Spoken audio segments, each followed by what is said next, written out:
ज़रूरी है कि नवरात्रि के दिन और उनसे संबंधित देवी माँ की पसंद के हिसाब से ही भोग अर्पित किया जाए। ऐसा करने से पूजा के फल में बहुत वृद्धि होती है। तो चलिए आपको बताते हैं कि 9 दिनों में माता के 9 अलग अलग स्वरूपों को कौन सा भोग लगाएं। पहला दिन, नवरात्रि का पहला दिन माँ शैलपुत्री को समर्पित होता है। शंकर जी की पत्नी और 9 दुर्गाओं में प्रथम शैलपुत्री दुर्गा का महत्व और शक्तियाँ अनंत हैं। इस दिन माँ को घी का भोग लगाने से भक्त निरोगी रहते हैं और उनके सारे दुख खत्म होते हैं। दूसरा दिन, नवरात्रि के दूसरे दिन माँ ब्रह्मचारिणी के रूप की आराधना होती है। लंबी उम्र की कामना के लिए माँ को शक्कर, सफ़ेद मिठाई और मिश्री का भोग लगाएं। तीसरा दिन, नवरात्रि के तीसरा दिन यानी तृतीया को दुर्गा जी के चंद्र घंटा रूप की पूजा होती है।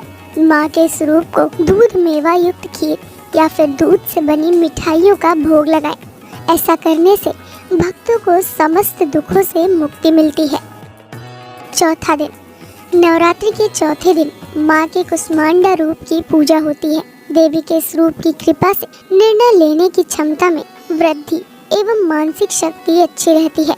इस तिथि को मालपुआ का भोग लगाना अच्छा होता है। भोग लगाने के बाद उसे बच्चों में वितरित करने से पुण्य फलों में वृद्धि होती है। पांचवा दिन, नवरात्रि के 5वें दिन यानी पंचमी को देवी के स्कंद माता के रूप की आराधना की जाती है। शारीरिक कष्टों के निवारण के लिए माता को केले का भोग लगाएं।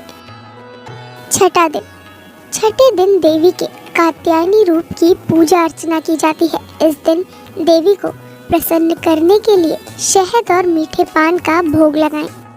सातवां दिन, नवरात्रि के 7वें दिन देवी के जिस रूप की पूजा की जाती है वो है माँ कालरात्रि।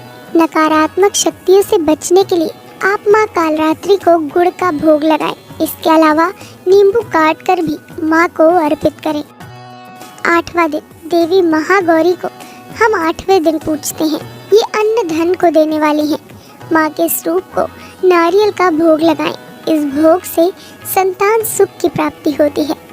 9वां दिन, नवरात्रि के आखिरी दिन समस्त सुखों और सिद्धियों को प्रदान करने वाली माता सिद्धिदात्री को पूजते हैं। कोई भी अनहोनी से बचने के लिए इस दिन माँ के भोग में अनार को शामिल करें।